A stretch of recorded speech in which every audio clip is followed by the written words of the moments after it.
You know, brothers and sisters, there are people who live for good reasons. They live for their family, they live for their children, they live for their job in order to survive and not need others. They live for worthy causes like a charity. They build orphanages. They live to uphold justice. They live to build society and make it a better place for other people. There are people who use their skills to benefit others and themselves and to build love and unity and peace between people. There are so many great purposes which people do live by, brothers and sisters. I am not ignoring that nor denying that. Muslim and non-Muslim. There are many people who live for amazing purposes in life. And we see them, mashallah. Amazing lives that they live, very purposeful and very meaningful. And that's excellent. But brothers and sisters, you've got to ask yourself questions. And then what? After all of this goodness that I lived for, did I live it just for here? Or is there anything after here? What is there after that? Just death and leave it behind, knowing that I've left a good legacy? Okay, beautiful. But the years go on and thousands of years go on and you'll be forgotten, everything is forgotten. Isn't there something greater than that? Is that it? Is that what life is? That's it? No. No way. Allah tells us this life is a short time, a transition from here, and then there will be another life. We as Muslims learn to make this life now purposeful and also make it purposeful for our hereafter. So that when you earn money, you earn it in a way that is permissible and halal. Why? Because your intention is that you want Allah, when He judges you on the Day of Judgment, you are comfortable to say, my Lord, I earned my wealth in a way that pleases you, and that is with goodness and justice. You want to spend your money, no problem, but spend it in the way that is halal. Why? Because you want to avoid the haram. So on the Day of Judgment, you say, my Lord, I spent it in a way that you allowed me. You might say, well, that's my money. You cannot get the money without Allah's resources, brothers and sisters.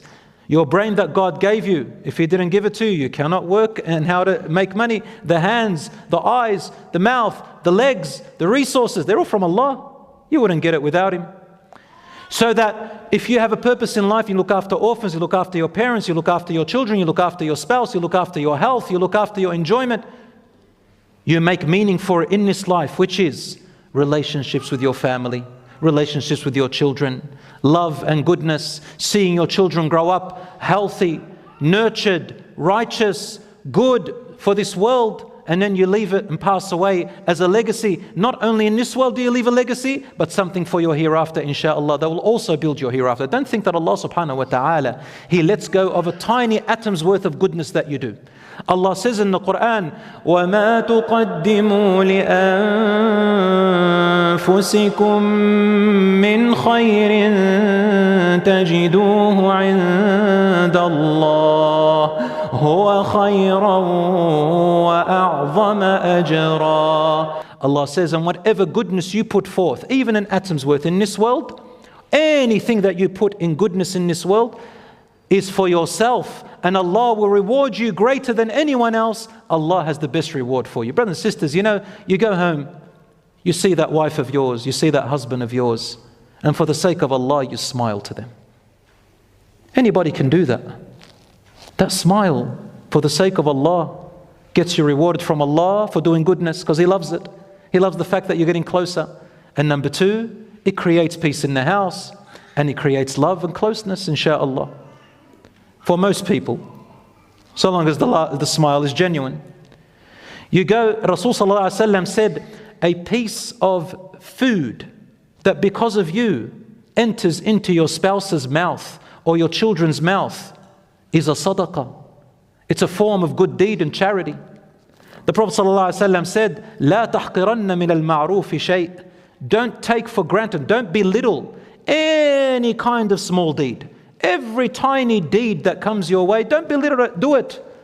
He said, even if you move a harmful object off a public road or somewhere where you know someone may step on it or slip on it or have to move around it, or just for the sake of Allah, you do that. You see a colony of ants. Yeah, I'm going to make you something so simple. I'm going to tell you what every single one of you can do, even these little children over here. You see a colony of ants in a park, in your backyard, and you have the option of stepping on it. But for the sake of Allah, you leave them. That is rewarding. You've spent your time wisely. You go out to work for the purpose of being independent so that you don't beg and ask people, and so that your family can become independent of financial needs, while you sweat and go from day and night thinking that you're wasting your time. You are not. For the sake of Allah, you are working for something called Iffah. Iffah, which means to not need others, and to have self-respect. Rasul sallallahu alaihi wasallam used to always call for Iffah, and he used to call for Afiyah, which means to be healthy and not in need, and so on. You remember the hadith of Prophet sallallahu alaihi wasallam, which is in Bukhari, when they saw a man walking and he was striving and he had a strong body, and they said, if only he used that strong body fi sabilillah, in the path of Allah. The Prophet, peace be upon him, turned around, and what they mean by path of Allah, meaning in battle. You've got to go fight and kill in battle the enemy, and that's fi sabilillah. The Prophet ﷺ corrected them. He said, no. If that man is going and striving in order to feed a family and children which are dependent on him, then it is in the path of Allah. If he is going to work so that he can look after an old elderly parents who need him, it is in the path of Allah. If he is going to work so that he can get married and find a wife, so that he can have a family or have a wife for himself, it is in the path of Allah. The path of Allah are many, many, many, brothers and sisters. And what you need to do, brothers and sisters, is not don't do israf. What is israf? Allah subhanahu wa ta'ala tells us in the Quran, Wallahu la yuhibbul musrifin. Allah does not like those who do israf. And in another verse Allah says, إن المبذرين ولا تبذر تبذيرا إن المبذرين كانوا إخوان الشياطين. Do not be wasteful. The people who waste are the friends or the brethren of the shaitan. What does it mean? Israf and tabdhir both mean waste. But tabdhir is to spend your time, your wealth and your energy on things that are haram, that are forbidden. Israf means you spend it on things that are permissible, but things you cannot afford. You cannot afford them.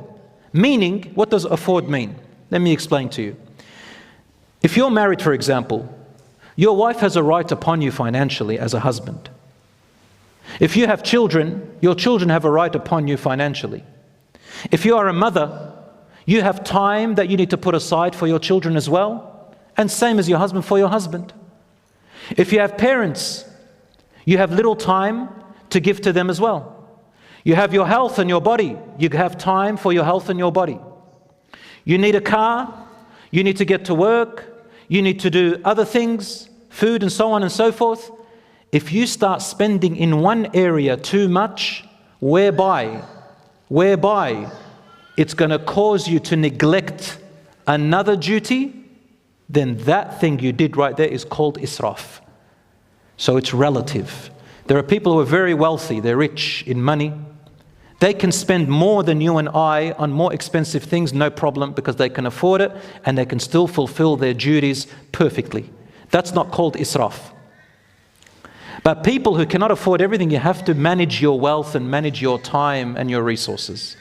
Allah says He does not like those who do things they cannot afford, because you are wasting resources, time and wealth, and you are putting yourself in a big problem. As Allah says in the Quran, وَلَا تَجْعَلْ يَدَكَ مَغْلُولَةً إِلَىٰ عُنُقِكَ وَلَا تَبْسُطْهَا كُلَّ الْبَسْطِ فَتَقْعُدَ مَلُومًا مَحْسُورًا. Do not be too stingy, putting your hands close to you. No, I'm not going to spend. And do not open up all wide, spending on everything. But be balanced, otherwise you will sit there regretful and powerless, in trouble. So Islam is about managing your time and making your time meaningful and purposeful. How many people I know ran after money and only money, making it their purpose, and their children left them to rot and don't want them. How many people, their pursuit in life was only for themselves, and at that expense they lost their husband or their wife and their family.